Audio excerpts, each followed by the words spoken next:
Assalamualaikum warahmatullahi wabarakatuh. Perkenalkan, nama saya Sela Fitriani, NPM 1801060025, jurusan Tadris Biologi pada mata kuliah Botani Tumbuhan Tinggi. Di video kali ini, saya akan membahas materi tentang taksonomi tumbuhan dan binominal nomenklatur. Video kali ini bertujuan untuk memenuhi tugas mata kuliah Botani Tumbuhan Tinggi. Langsung saja simak video berikut ini. Materi yang akan kita pelajari pada hari ini yaitu tentang taksonomi tumbuhan. Ketika berbicara tentang taksonomi adalah ilmu untuk menentukan dan memberi nama kelompok organisme berdasarkan karakteristik dasar yang sama. Taksonomi tumbuhan ini lebih spesifik, yaitu ilmu untuk menentukan dan memberi nama kelompok tumbuhan berdasarkan karakteristik dasar yang sama. Carolus Linnaeus ini merupakan bapak taksonomi, pencetus taksonomi pertama di dunia, hingga saat ini kita masih pelajari. Urutan taksonomi tumbuhan memiliki manfaat untuk memudahkan dalam mempelajari tumbuhan, seperti yang kita ketahui bahwa ada banyak spesies tumbuhan di bumi, sehingga perlu diketahui hubungan kekerabatan antara tumbuhan satu dengan yang lain. Urutan taksonomi pada tumbuhan ini didasarkan pada aturan tertentu, sehingga dalam mengklasifikasikan tumbuhan tidak sembarangan. Meskipun nantinya dalam pengelompokan taksonom ini sering kali berubah. Adapun urutan taksonomi tumbuhan, yang pertama ada kingdom, divisi, kelas, ordo atau bangsa, familia atau suku, genus atau marga, dan spesies atau jenis. Tingkatan takson yang paling tinggi adalah kingdom atau regnum. Kingdom dikatakan sebagai tingkatan tertinggi karena memiliki jumlah takson yang besar dibandingkan dengan yang lainnya. Organisme yang ada di bumi dikelompokkan menjadi beberapa bagian, di antaranya kingdom Animalia, kingdom Plantae, kingdom Fungi, kingdom Monera, dan kingdom Protista.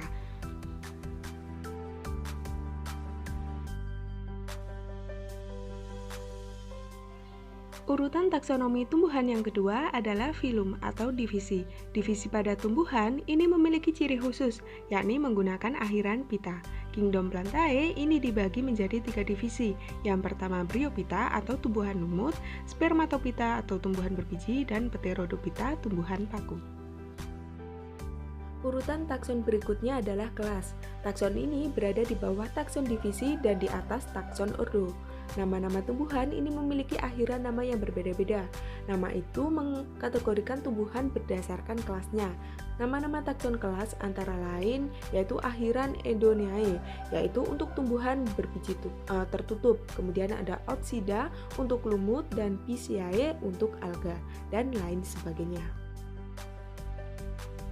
Urutan taksonomi tumbuhan yang selanjutnya adalah bangsa atau yang dikenal dengan ordo. Anggota takson untuk kelas ordo ini masih dibagi menjadi beberapa kelas. Nah, pengelompokan ini dilakukan berdasarkan ciri-ciri. Nama ordo untuk setiap tumbuhan ini biasanya diakhiri dengan akhiran ales. Contohnya yaitu Solanales, kemudian Cucurbitales hingga Poales. Selanjutnya adalah familia atau suku yang memiliki akhiran Aceae, contohnya yaitu Cucurbitaceae atau Malvaceae, Poaceae, dan Asteraceae. Ada pula yang menggunakan akhiran Aceae, misalnya yaitu Asteraceae, Graminae. Nah, untuk takson hewan pun tidak jauh berbeda. Urutan taksonomi tumbuhan yang selanjutnya adalah marga atau genus. Untuk anggota taksonomi familia ini masih dibagi lagi menjadi beberapa genus atau marga. Nah, dalam penulisan genus ini harus dilakukan dengan benar, yakni huruf kapital di awal huruf. Beberapa contoh genus atau marga diantaranya yaitu Genusea, kemudian Triticum, Oryza, dan Saccharum. Tulisan nama dan aturan huruf besarnya ini harus benar dan tepat. Menuju pada tingkatan takson paling rendah atau yang paling dasar, untuk takson spesies ini memiliki banyak persamaan. Penamaan spesies ini terdiri dari 2 kata, di mana yang pertama untuk genus, kemudian kata yang kedua ini untuk nama spesifik. Contoh dari spesies atau jenis ini ada Rosa rugosa, kemudian Rosa canina, kemudian Rosa multiflora, dan Rosa dumalis. Kemudian masuk pada pengertian tata nama dan tata nama tumbuhan. Binominal nomenklatur ini merupakan aturan penamaan baku bagi semua organisme atau makhluk hidup yang terdiri dari dua kata, yaitu binominal, ini berarti dua nama dari sistem taksonomi biologi dengan mengambil nama genus dan nama spesies. Tata nama tumbuhan yaitu suatu ilmu yang mempelajari tentang aturan-aturan penamaan tumbuhan yang disepakati secara internasional. Kemudian ada KITT atau Kode Internasional Tata Nama. Dalam pembentukannya sebagai hasil Muktamar Sydney tahun 1981, Kode Internasional Tata Nama Tumbuhan yang diterbitkan dalam 3 bahasa, Inggris, Prancis, Jerman, pada tahun 1983 memuat bagian-bagian penting. Yang pertama yaitu bagian asas-asas. Asas yang pertama yaitu tentang tata nama hewan dan tumbuhan yang berdiri sendiri. Kemudian asas yang kedua yaitu penerapan nama-nama takson ditentukan dengan perantara tipe namanya. Asas yang ketiga yaitu tata nama takson didasarkan atas prioritas publikasinya. Asas ini menyatakan bila suatu takson mempunyai lebih dari satu nama, maka nama yang dipublikasikan terlebih dahululah yang berlaku. Kemudian asas yang keempat, setiap takson dalam tingkatan tertentu hanya dapat mempunyai satu nama yang benar, yaitu nama kedua yang sesuai dengan peraturan. Kemudian asas yang kelima yaitu nama ilmiah diberlakukan bahasa Latin tanpa memperhatikan asalnya.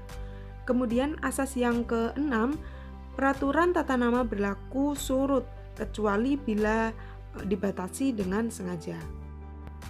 Setiap makhluk hidup ini memiliki nama ilmiah, kadangkala juga disebut dengan istilah nama Latin. Namun penyebutan nama Latin ini sebenarnya kurang tepat karena sebagian besar nama yang diberikan bukan dari bahasa Latin yang asli, melainkan nama yang diberikan oleh orang yang pertama kali yang mendeskripsikan suatu organisme tersebut, baru kemudian dilatinkan. Nama spesies yang diberikan oleh para ahli pada mulanya ini merupakan deskripsi lengkap suatu organisme. Kemudian ada nama tumbuhan yaitu Physalis amoramosisme, Ramis angulosis glabris, Flies dentocerati, yang berarti batang bersudut dan daun berbulu dengan tepian yang bergerigi. Betapa sulitnya menyebutkan nama yang ada di deskripsi. Oleh karena itu, pada perkembangannya nama yang cukup panjang dianggap kurang praktis dan cukup sulit untuk diingat dan dihafal, sehingga diubah nama genus dan spesies yang lebih ringkas dan jelas sehingga lebih mudah diingat. Contohnya Physalis angulata. Lalu timbul pertanyaan, mengapa setiap makhluk hidup ini harus diberikan nama ilmiah? Pemberian nama ilmiah ini wajib dilakukan untuk seluruh organisme yang sudah ditemukan atau sudah diklasifikasikan untuk memudahkan para peneliti dari berbagai kalangan di seluruh dunia saat meneliti atau mempelajari suatu organisme. Jadi, pemberian nama ini bukan hanya semata-mata untuk menandai suatu organisme saja, melainkan ada tujuan dan manfaat spesifik dari pemberian nama tersebut.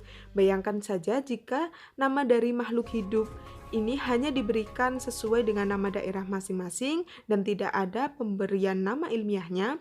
Hal ini tentu membuat kebingungan makhluk hidup mana yang dimaksud antara satu daerah dengan daerah yang lainnya. Dalam pemberian tata nama binominal nomenklatur ini memiliki kaidah atau aturan yang berlaku. Yang pertama yaitu menggunakan bahasa Latin atau bahasa lain yang dilatinkan. Kemudian yang kedua terdiri dari dua kata, di mana kata pertama ini merupakan genus, sedangkan kata yang kedua ini adalah spesies yang spesifik. Kemudian yang ketiga, huruf pertama pada kata pertama ditulis dengan huruf kapital, sedangkan huruf selanjutnya ditulis dengan huruf kecil. Yang keempat, Nama genus dan nama spesies ini dicetak miring atau digaris bawahi secara terpisah. Yang kelima, nama atau singkatan dapat ditulis di belakang nama spesies. Contohnya di sini ada pisang yang memiliki nama ilmiah yaitu Musa paradisiasa L. Musa ini untuk genus, kemudian paradisiasa ini untuk spesies. Pengidentifikasian pisang pertama kali dilakukan oleh Linnaeus atau disingkat dengan L. Ilmuwan biologi dimanapun akan menggunakan istilah Musa paradisiasa jika berkomunikasi tentang pisang.